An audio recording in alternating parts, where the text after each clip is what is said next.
Welcome to Fred Achando Analysis, ladies and gentlemen. The political developments within the country continue to take shape. And one person who is grabbing headlines is the former Interior Cabinet Secretary, Dr. Ruto Includes Matiangi. Because after all the push and pull, he really was a victim of harsh treatment and political witch hunt from the administration, the Kenya Kwanza administration. But recently, the whole nation was treated to a very shocking news that Fred Matiangi had met with some of the very Ruto allies from Kisii County, and they discussed a number of things. A few hours later, the Director of Public Prosecutions directed the DCI to drop the charges that were being leveled against Fred Matiangi. And then today, so we are getting information that Fred Includes Matiangi's party, United Progressive Alliance Party, the UPA, met with the elected members of parliament to discuss the future of that party. UPA has got its origin from Nyamira County.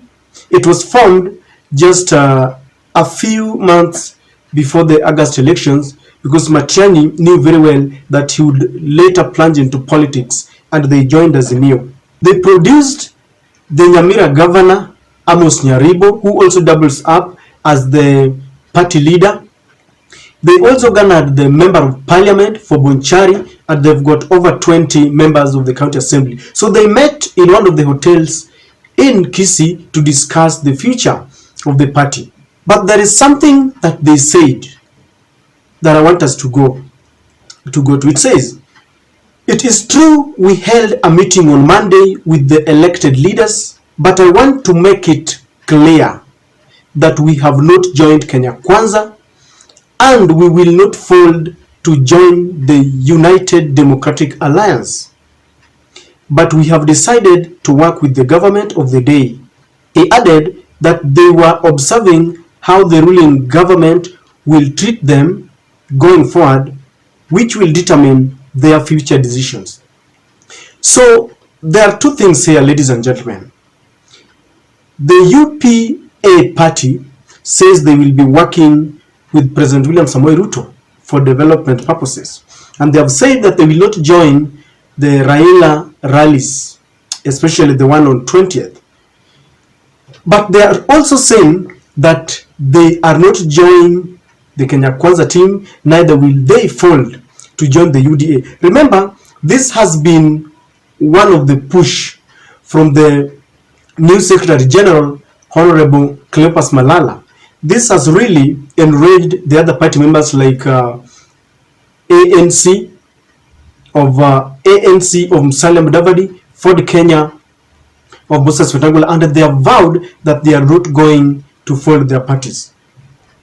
Sources also indicate that the reason why William Ruto really wanted Fred Includes Matiangi by his side is because he wanted Fred to help him on security matters. Because it goes without saying, if you have followed what has been happening, that the Interior Cabinet, the current Interior Cabinet Secretary, Honorable Kithure Kindiki, is being overwhelmed. Because there are mass actions that are being called by Raila Amolo Odinga, and bandits are also ravaging on the other side. So it is like he needs some support. You remember the other day, President William Samoei Ruto had invited the former Cabinet Secretary to the Cabinet, Mr. Joseph Kinyua, to help him, because the man at the helm of that docket was a bit overwhelmed. So it is like he's looking for people to bring back. Fred Matiangi dealt with Azimio supporters in 2017, and you know what happened when the Azimio supporters were complaining that their victory was stolen. So he's got some experience, and William Ruto knows very well, because back then they were still working together, the Ruto government and the Matiangi government, before Matiangi decided to join Uhuru Kenyatta. So William Ruto knows very well his capacity, and it is being said that it is for this reason that he really wanted Fred Includes Matiangi. But let's go back to the statements from Amos Nyaribo. They are saying that they don't want to fold their party, because it was reported that one of the reasons why they formed the UPA party was to increase their bargaining power.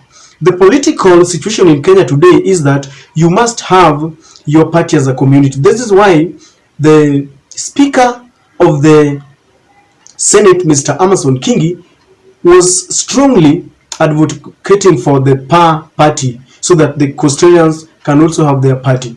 And you all know that William Samoei Ruto has urged all the partners to fold their party so that they can have one strong party. That is what he wants. But the other leaders feel that they are being annihilated politically, because it is like being told, burn your house, then join someone. When you join someone and they are hosting you, I have indicated earlier that you are there as an alien. So you will be staying there as an alien, a visitor. You will be playing by their rules. You cannot cough in that house. And this is why they are afraid.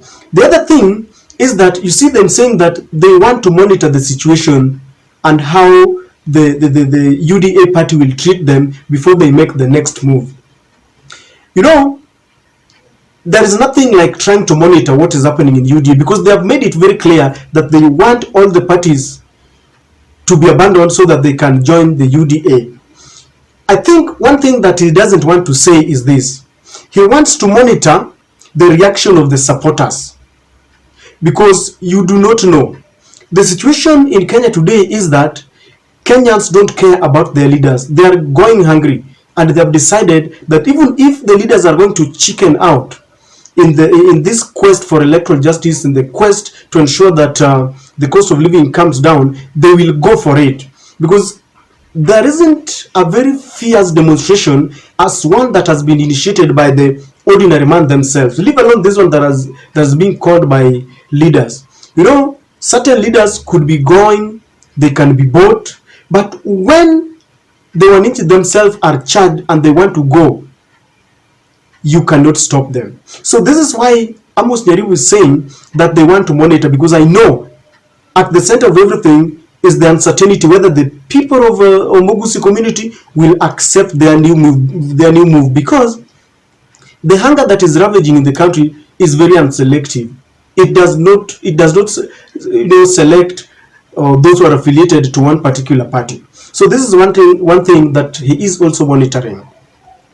Whether the people will agree or not to support them, William Ruto has succeeded in one thing: perceptional politics, because he wants to convince the people that Raila is losing, the same way he's doing with the Nyanza rebels. He's doing with people who tried to contest for some of the political seats and they were rejected. So he has mastered this. He has mastered this mischief. You take the people, have a photo session so that people will start discussing this, but then the leaders do not come with the people. You see, the biggest strength, the biggest weapon that Raila has ever had since he started his politics are the masses.